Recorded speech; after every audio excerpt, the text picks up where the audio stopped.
Like I see a lot of folks who are very, very successful presidents clubs or whatever else, like very, very accoladed sellers. They go out, they try to do things on their own, then they just kind of fail miserably. They end up going back into sales because that's what they're comfortable with. They have this misconception that they can now take this skill set and just apply it directly into like a brand new business that doesn't have product market fit, that doesn't have all these different things that they used to have in corporate, right? Every level of this, I think the salesperson who's really good is like, okay, just give me a lead. Okay, then that doesn't work. Okay, fine.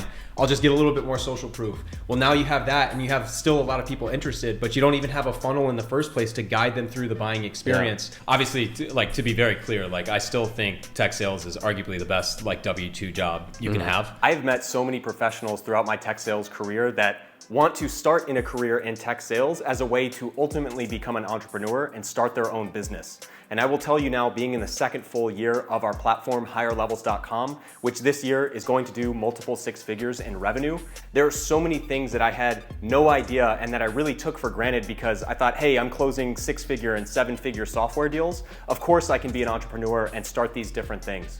For those of you that don't know, my co-founder Chris has exited multiple businesses, and we're gonna really deep dive today into some of the things that do set you up well from a tech sales career, and also the things that you're probably unaware of if you wanna start your own business long term. There's tons of great nuggets here today, and I know you'll get a lot out of it. Appreciate your time as always. Back at it, episode 2.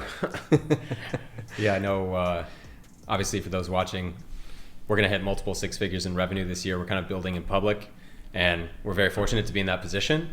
But I will tell you, like me having left engineering, now in sales, I did that because in my mind, I wanted to become an entrepreneur. And I imagine many people in a sales career obviously want to become entrepreneurs. It has definitely helped, but it has also made me naively approach being an entrepreneur at times. So obviously, Chris, with your experience, having started your own businesses, exiting now in the corporate side of tech sales as well, we'll dive in. But I don't know, what's on your mind in terms of sales versus entrepreneurship? Yeah, it's a good question. I think like we've been talking about this a lot off the camera as well. I think like it's this everlasting thing where a lot of people go into corporate sales thinking that this is going to be a skill that they can just take directly and then apply into their own business, right? So like what I typically see is people, they make it up to enterprise strategic and they put in like 7-10 years and they have like, they've obviously been very, very successful. But they have this misconception that they can now take this skill set and just apply it directly into like a brand new business that doesn't have product market fit, that doesn't have all these different things that they used to have in corporate, right? Yeah. So I think the broader discussion is mostly it's like what type of skills are you really transferring versus which aren't you, right? Because people think that the act of selling is what they're really taking with them. They think they can take that same approach and then put it into a business that they're just starting to get off the ground, which I think that's where the misconception mainly lies. But yeah, it's been interesting. I mean, I personally thought that I was going to learn a lot when I was coming into tech sales, like the corporate world, versus like when I had my own business, when we were sort of very scrappy, getting everything off the ground. And it was an eye-opener for me as well, that like things are just very, very different. But I will say you do take a lot of valuable skills with you. It's just not the skills that I think people portray it to be. It's mostly like this is such a generic thing, but it's mostly like the life skills that you learn out of being in corporate sales, right? It's mostly like dealing with the rejection, like dealing with the ups and downs. Like that is a very real reality of being in business by yourself. But selling in that same motion is not necessarily what you're going to take with you. Or if you try to approach it with that mindset, it's probably not going to make you successful. Yeah. So, but yeah, it's a broader theme. I'm curious too, like obviously we've been going at this for a while. You're much deeper than I am on the enterprise side of things, but like, how do you think? Because this is like brand new for you. This is like brand or yeah. I mean, this is the first thing that's really popping off, for me from a business standpoint. And yeah, I mean, it's like one, I think a couple of things like picking apart what you were saying there. The other thing that wasn't mentioned too is like when you spend 7 to 10 years trying to get to an enterprise level and doing very well, there's also a lot of times where you started your career very ambitious, but now you're 30 plus, you have a kid, you have a mortgage, you have a car, all of these different things. Yeah. And I think that's a whole separate conversation in of itself. But also, yeah, I think like getting to the enterprise side doesn't really, like if there's any takeaway, it's the ups and downs. And I say that contrasting that to when I was an engineer for 3 years, like the engineering stuff to me, or like any type of desk job I've had that wasn't sales, is very like political. And I think it's like people are posturing for like a promotion or a pay raise. Whereas in sales, like, I mean, you know, there's standard company politics and stuff like that, but nothing crazy, because you're much more in control of your own destiny. Like, why would I try and undercut you? There's really no value, or like I can make myself look better than you by just outperforming my quota more. Yeah. And so there's more that I can control. And I think in that sense, that definitely prepares you for entrepreneurship. I think, without getting super meta, definitely on like the ups and downs, you know, feeling like, for instance, maybe you barely close anything for 2 quarters, and then you hit almost your entire annual quota in 1 quarter, you know, and that's happened to me before. And then all of a sudden you went from like questioning if you're good enough to like now getting shouted out by executive leadership at the company. And I think the same holds true on the business side, where if you really have something that's worthwhile, it's going to take a long time to get exponential. And also, I think there's many points along the way where, for instance, like I myself say this from my own career, if you're very good at like SMB sales, small business and mid-market, that's great. And it's a very foundational building block, but you've got to compartmentalize that, and things change at every level. The bigger companies you go, you know, selling to a huge bank versus selling to a FANG company versus selling to a 200-person unicorn startup are totally different things. And I think it's, you know, similar skill set and framework, but you learn the nuances of each. And I think that exposure when it comes to starting your own business, just tying a knot on this, is like, I would say the closest thing you get. But there are still so many things that I took for granted now building this. And yeah, I don't know. I mean, we can dive into it. What are your thoughts? No, I think it also, like, something that you made me think of right there was, it depends on where you're also at and where you're trying to go, right? Like, I think at the SMB velocity mid-market level, you can actually take a lot of those skill sets if you do go the venture capital route, right? Like, so if you do decide to go out and raise money, then yeah, like, you're closer to that model, but realistically, most of the time, you're probably not going to be in a position like that. It's very, very few people that actually go out there and do that stuff. Mostly, they try to do something bootstrapped. They try to take it off the ground themselves. And in that realm, it's like, it is so different. And especially as you start getting further and further up, right? Like, the enterprise space becomes so different. Like, the procurement process and everything is such a different world than what, like, you're typically one call closing. And you can one call close like a 50K, 100K deal when you're selling to businesses, because it's owner to owner, right?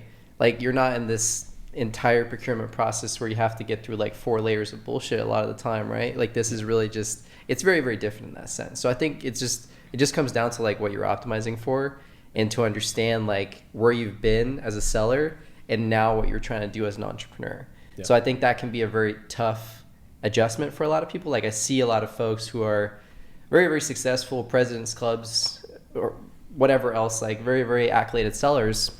They go out, they try to do things on their own, then they just kind of fail miserably. They end up going back into sales because that's what they're comfortable with. Yeah. And also what you said is like, you know, the further down you get the road, the more commitments you have. Now you have a mortgage, you have different things. You're not necessarily, you don't have that same drive. You're probably still driven. Yeah. But I think the further out you extrapolate your career, the deeper you get into it, it just becomes a lot tougher to leave that. Yeah. And especially when you leave it to then start something from scratch. Yeah. That's the big challenge, really. Yeah. So. Well, I think, I mean, leaving a job making $100K a year versus 250 plus is totally different. And you tell yourself when you're in the 75 to 150 range, like, oh, it's not going to change me. But man, I mean, you get some commission checks and it's like, you know, then you stare at the barrel of like, you try something on the side and it gets no traction and it looks that much more lonely, when in reality it's going to take 12 to 24 months to get any type of traction in the first place. So there's one element there, but I also think on the marketing side too,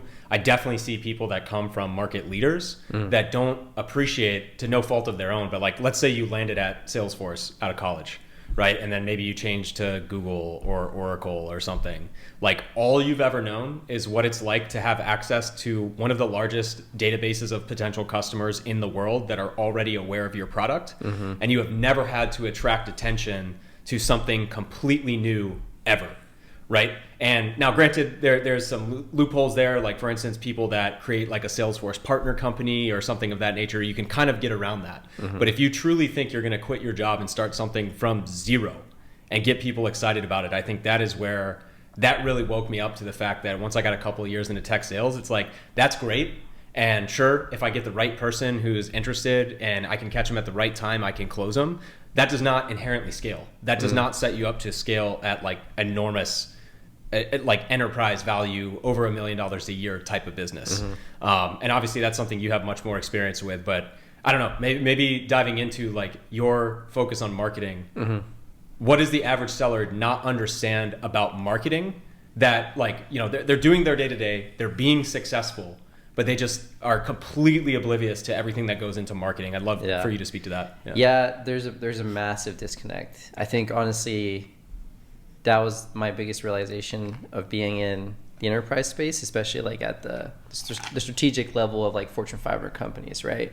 The issue is like, yeah, you're hiring marketing people, you're hiring salespeople, but these people don't really know too much about your product, like the ICP. I mean, marketing is honestly, what I've seen is very far-fetched away from the ICP. And so they have this like perception that like, this is how we're going to resonate with customers. And so they start writing these really long walls of text, which is kind of crazy. Like I kind of like was quote unquote raised, like the way that I went into business is I tried to do that same thing. And then I realized very quickly that like direct response was what you're really optimizing for. So like you want to find things that actually convert.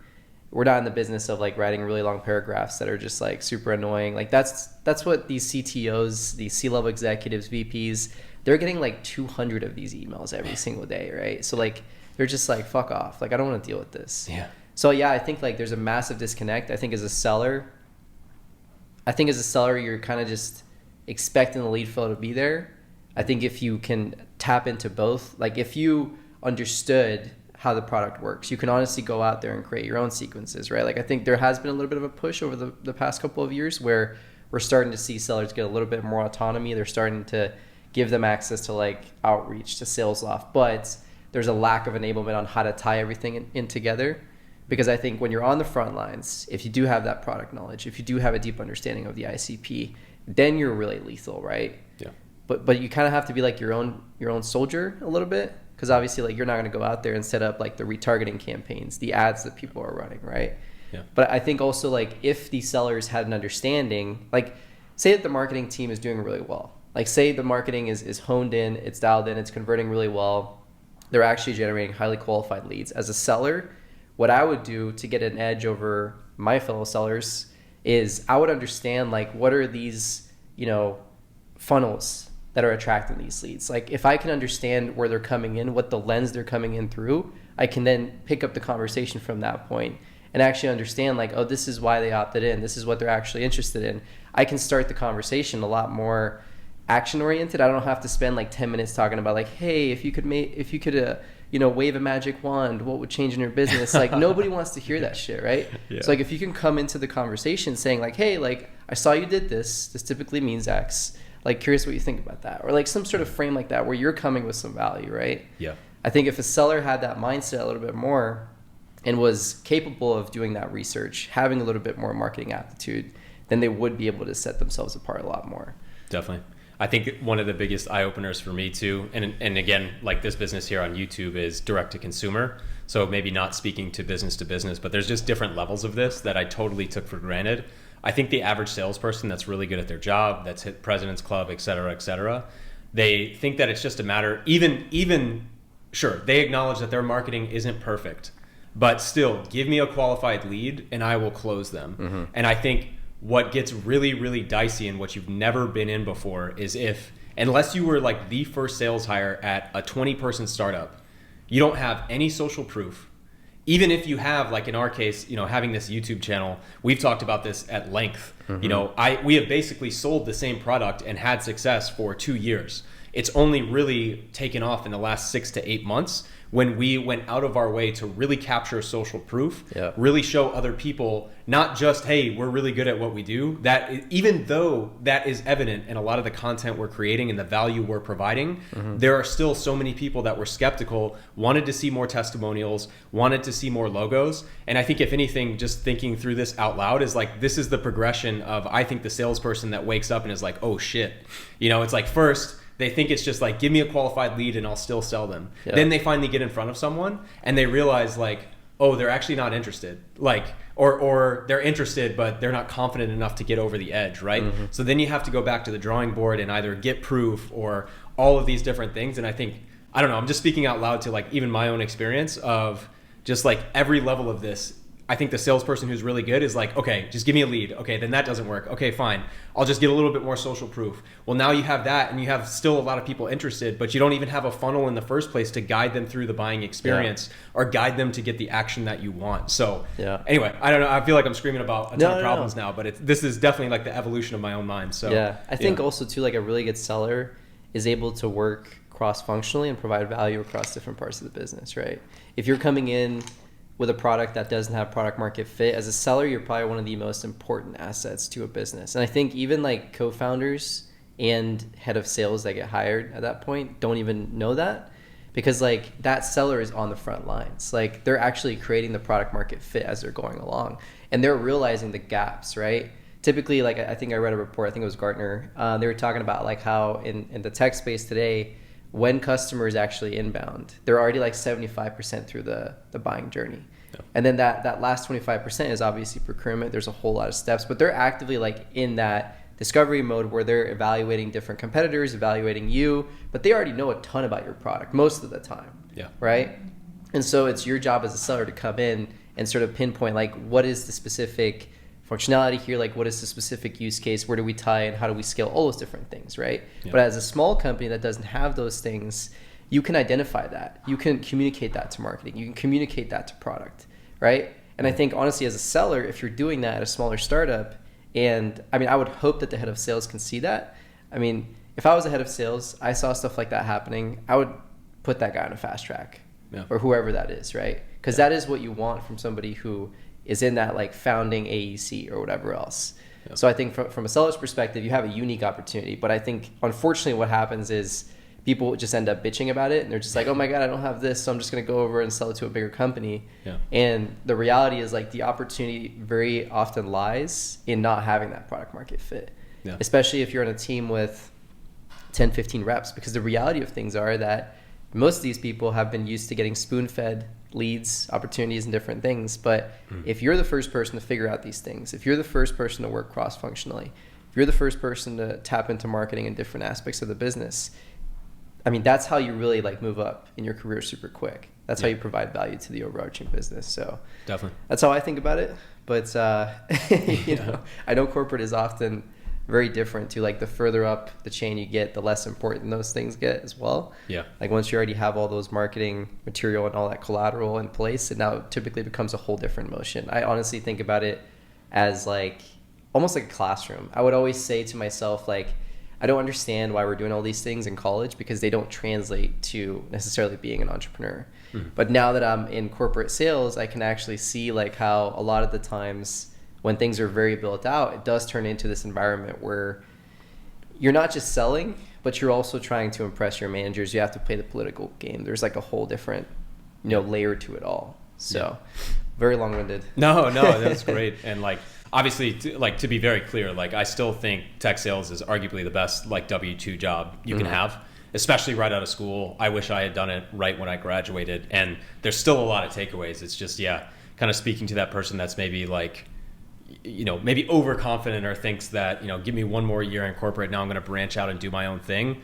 Like maybe also, and I know we've talked about doing this as probably another episode in of itself, but maybe very briefly speaking to building something while employed. Like for those that are watching this as well, I think there's a naive idea, and I've had this a million times. So like I'm preaching from the choir, I'm not calling anyone out. It's like, okay, I just want to save up 200K, that's X amount of years of runway, and then I'll figure it out. And like you almost keep procrastinating versus building.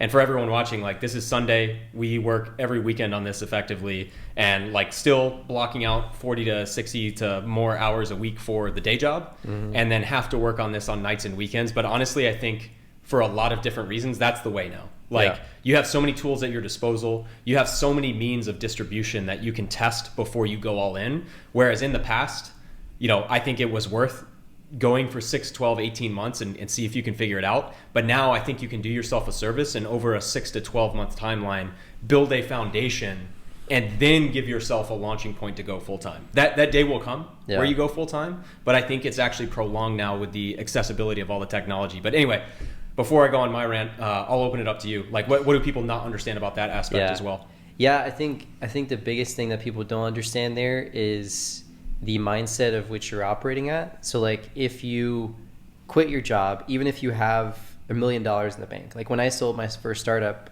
I thought I was like good for a very, very long time. But and I was like, the reality of things was like, can I go and just live off this for a very long time? Yeah.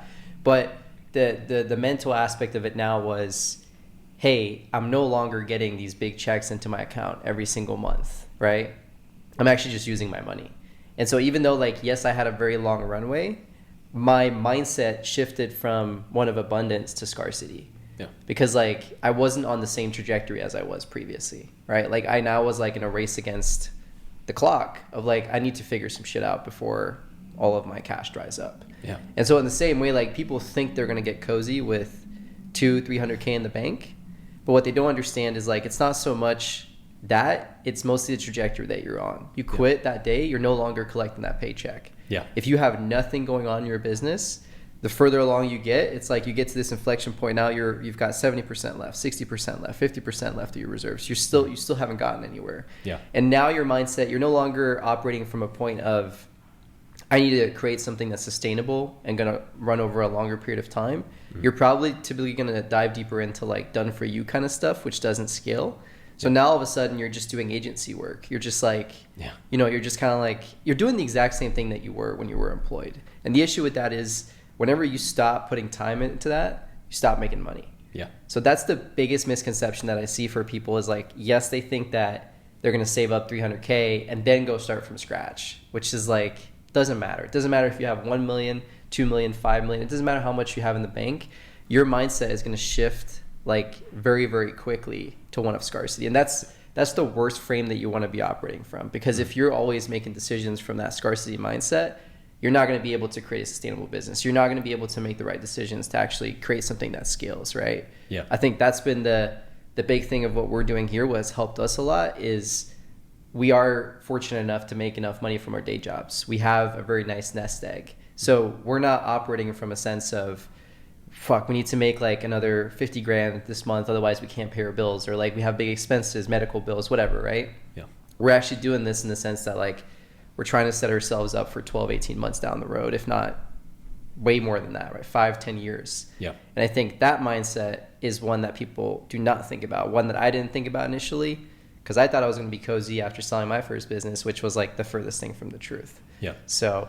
No, and if I could add too, it's like, I think speaking from the person that's been in corporate for almost a decade now too, is whether you realize it or not, you are very much conditioned to have, in a good way, like slow and steady progress financially. Yeah. And a business fundamentally is like nothing, exponential payout. Yeah. And that is, to your point, it's like, I don't think you anticipate that, going back to your points on, the change in scarcity and mindset there, is it's like, even though you tell yourself, I have 300K, I'm going to give this a year and I can, lower my burn rate to live off of 40K a year and I'll be fine. But also now in the back of your mind, as you're not landing business, like you're also thinking, man, if I had been employed, I'd have 50K more in savings. Yep. And now I'd be at 350 and now I'm at 240, yep. Or 260 or whatever it might be. And that, I definitely think that compounds, and it's something that people don't take into account. And yeah, like, when we started this, it's a little over 2 years now, right? If you had told me when I started making YouTube videos that we did well over 100K last year in revenue, I would have freaked out. But the reality is too, to your point, we are building this for the long term. Yeah. We are making this something that will last for a very long time. And we are not trying to pull money out. We basically took $0 out of that revenue last year. And so it's like, that's, I think if I was younger, I would have been telling everybody I made X amount of, 6 figures on YouTube and all this thing. And obviously we're set up for a very good year this year. But that's the other part of it too, is like, even if you taste a little bit of success, you're not going to get a payout for 3 to 7 years. Yeah. Right. Sure, you can use the business to cover some meals and all of these things. But I think, just from that's more like the psychology underneath it. that I think people can't really anticipate until they get in it. And like at some point you're going to have to be there. Don't get me wrong. Like you're going to have to face this if you go full time on a business. But I think when you're in a job that you've been performing well, when you are making 250K plus, when you are getting shouted out by leadership for your efforts, it gets very lonely very, very fast. And I don't think anyone fully appreciates that. And I say that myself having gone through that. So I just adding some color there from my vantage point, but I totally agree. No, I think you're right. And you're much further down the road than I am when it comes to the corporate ladder.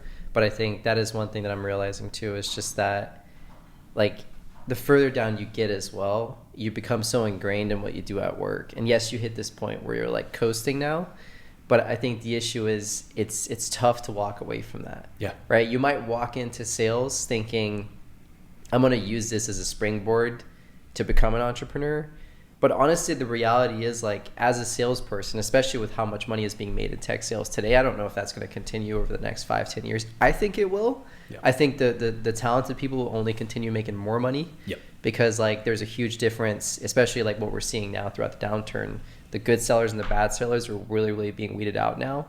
But I think like you go into it with the mindset that like I'm going to use this to become an entrepreneur. I'm going to become the next like Mark Cuban or something like that, right? But you actually end up making, honestly, like more money statistically speaking than you would as an entrepreneur in tech sales. Totally. So like that is the challenging part is, you know, after 4 or 5 years in corporate, your mind becomes so ingrained in that corporate world that now you're doubting yourself. You're wondering, shit, should I even do this? Like I'm so cozy. I've worked for this like for 4 or 5 years. So that's another element of it. I mean, there's so many nuances to this and every single situation is going to be very, very different. Yeah. It also depends on the startup. Like some people create a startup to sell off, you know, to a big product stack or something else. Like HashiCorp, my company, has bought a ton of small companies that have been made specifically to fit into like a larger enterprise stack. I know PagerDuty has as well.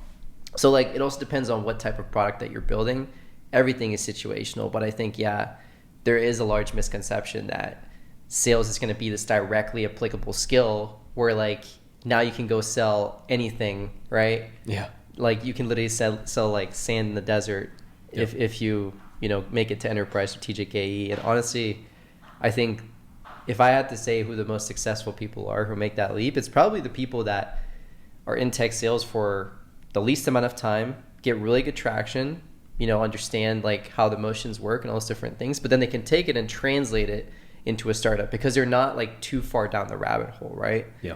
Like I think and this is like on an average case basis, right? Like this isn't for everybody. I think there's some people obviously like yourself, like you're able to take every single thing you've learned along the way, plus you were scaling and bring in products to market that didn't have product market fit. I think that's another piece of it is you're not going to get more valuable experience going to a Google, going to an Amazon. On the contrary, that's going to do the opposite. It's going to give you like less of experience that you need to actually scale a startup. Totally. So yeah. No, this is like, I think for those that have made it this far, it's like, one, I think we've done a very good job highlighting the problems. Mm-hmm. And so maybe kind of as we wrap towards a close, it's like potential things to do if you are in that situation. But I totally agree. Like, this is not to discourage anyone, but yeah, I mean, when I was an engineer, I went to a huge company right out of college, and I remember I briefly worked but right before I left engineering altogether, I did a year at like a very small company with like 30 people, and I just remember getting there and basically trying to take everything I learned at this huge company to like a 35-person engineering firm, and they just looked at me like I was crazy, you know. Mm-hmm. And I think the same thing. Again, story in of itself. So all that to say, I think we've highlighted a lot of the things to be aware of. Now, obviously, some of this is going to be business dependent, mm-hmm. but let's say going back to the earlier example, you can build while you're employed. Maybe a couple practical steps for someone listening that like wants to start a business. How do you even go about trying to get some traction before you even make a leap, maybe naively, or set yourself up to fail? Yeah, I think, and also I just want to make it really clear too that like, I still think tech sales is by far the best thing that you can do. Definitely. I'm just highlighting these things because there are a lot of misconceptions. But in terms of comparing tech sales or sales in general to any other industry, it's by far the best thing that you can do for yourself if you want to be an entrepreneur. Definitely. It just comes down to disassociating the things that make you successful here to what's going to make you successful over there. But yeah, I think in terms of like what you can take if you're in this situation where maybe you want to go that route, maybe you are already selling, maybe you're an SDR, you're just starting to get your feet a little bit wet. I think like what I've realized throughout the years is having a partner, a co-founder, is extremely important. Like typically people have this idea that if you go at it yourself, you're going to make more money in the end. But I think having somebody else who can keep you accountable along the way, who you can actually like, throw ideas at. And I think also don't find somebody that is too similar to yourself, because then you're just going to like agree on everything. We've honestly been very, very good about these things. I think we are different in a lot of ways, but I also think like fundamentally we have a lot of similar ideas in terms of like growth, right? Like how do we plan on growing things? Like especially like not changing a strategy all the time. Like shiny object syndrome is one thing that I see a lot of people have. So I think, one, find a co-founder, a partner, somebody that you trust, somebody who's different from yourself. Like something where like you're almost like forced to come to like a really elegant solution sometimes, because that's simply going to be the best one. Second, I think, like don't jump into something just because maybe you're tired of your job, maybe you're sick of it. Like don't underestimate how much time and effort this is going to take. A lot of people, I think there's been this hustle culture over the past few years where like, oh, you just need to quit and go all figure in. it out. Which is like, I don't think that's healthy at all. I've been in that position myself, not as drastic in any way, shape, or form, but it does do something to you mentally when you make that leap and you don't have anything left. So I think like be very calculated. Obviously you have to take a risk at some point, but try to get some revenue through the door, try to get an MVP up and running. And I think also like build the platform for yourself, right? I think that's a massive thing that people underestimate. I mean, even when I look at people who have very little business acumen that are still crushing it, it's because they have these big platforms built. They've provided so much free value to people that there is this like intrinsic level of trust now between them and their audience. So now they've kind of earned the trust to go out and like pitch them something or sell them something of value. So those would be like my biggest tips. I'm probably missing a few, but curious. Yeah, I think super well said. And like, I think if anything, it's like increasing your surface area. Like even if whatever you try and make first is not going to work, right? Like originally when this YouTube channel started way back, we had this vision that we were going to be like a recruiting firm that gave free education, and that broke down very quickly and we were able to pivot. But my point being is like, in our case, I'm not saying you go make a YouTube video, but obviously this is the heart and like the core of our business here is YouTube, online education, and all of these different things. If you're in that space or trying to educate people on why you're important, make like a very high quality tutorial or blog post or YouTube. And high quality doesn't mean you buy a $10,000 camera. It means you just have very well formulated thoughts. You very clearly articulate a pain that people are experiencing, and you either propose a solution or just give someone some knowledge that is not super common at the time. And so obviously that's like vague and very meta advice, but I think there's something to be said around make yourself the kind of person and kind of what you were saying that allows other people to give you a chance. Whether that's, wanting to see what paid products you make or wanting to partner with you or coming to you and say, hey, I see you're building this. Like, are you open to, partnering up on this? I could bring this to the table or whatever it might be. Like, I think people just get in their head, like, again, going back to this core salesperson is like, get me in front of someone who's interested, get me in front of the right lead and I will close them. It's like, no, first put yourself in a position with all the access we have to distribution, to things. Forget going viral in a 1 million view video. If you have a video with 750 views, but you're solving a very niche and very high value problem for a software engineer or a sales manager, no one cares. At that point, then you'll find 1 or 2 people who really buy into what you're doing. And again, it's hard to say for every type of business, like what that's going to be. Is it YouTube? Is it Twitter? Is it blog? But like you can do so much by just starting something for 3 to 6 months on your own. No expectation. You are not the next Mark Zuckerberg. You're just trying to find people who are struggling with a similar problem, and you're proposing solutions to make their lives better. And like, I hate to end on like such meta high level advice, but like, it's kind of true. But yeah, I mean, I don't know if you have any thoughts in that in closing. And like, again, just for everyone watching, like very, very fortunate to be in our tech sales roles that we have at the moment. And like, again, still think it's an amazing career, but yeah, thoughts on that in closing. Yeah. I think you mentioned a couple of things which kind of got me thinking in different directions. I think also, one, you don't want to be too loud about what you're doing. The unfortunate reality of corporate is that they want self-starters, but they don't want people that are too self-starting. So in that sense, like obviously still do your due diligence and do whatever you need to do in your job, right? Like you can't just abandon your job just because you have this, like you think it's $1 billion idea and everything else. But like you've got to still put in the work. Like don't leave behind something that's already good for you. Make sure that you're still putting up the numbers and everything else. And then on top of that, like people are going to make fun of you. People are going to think what you're doing is ridiculous and stupid. Yeah. And I think like that's just a byproduct of you being on the right path. Yeah. So you have to put yourself out there, even though it's really scary. Like you've got to like get into these uncomfortable situations. And I think like that's another thing that as a seller, right, you get better at putting yourself in those situations. Like even me, like when I had to pick up the phone and cold call for the first time, I was like, Jesus, like what did I get myself into? But now like that's just so normal to me, and that has carried over to everything else in my life as well. Like I can just talk to people randomly now. Like I don't care about that. So I think like it carries so much stuff with you like throughout the rest of your life. But yeah, like in closing, I think tech sales is still the best job that you can possibly have if you want to be an entrepreneur. Just be cognizant of the little nuances, and what's going to make you successful here isn't going to make you successful over here. But no, I think this was super, super valuable. And I think like for anybody else out there considering tech sales, or maybe if you're already in it and you want to become an entrepreneur, I think there's a lot of value here. Yeah, so. Absolutely. And so many things I want to talk to, but we'll cut ourselves off until next time. But yeah, good stuff, man. We'll see you on the next one. Oh yeah.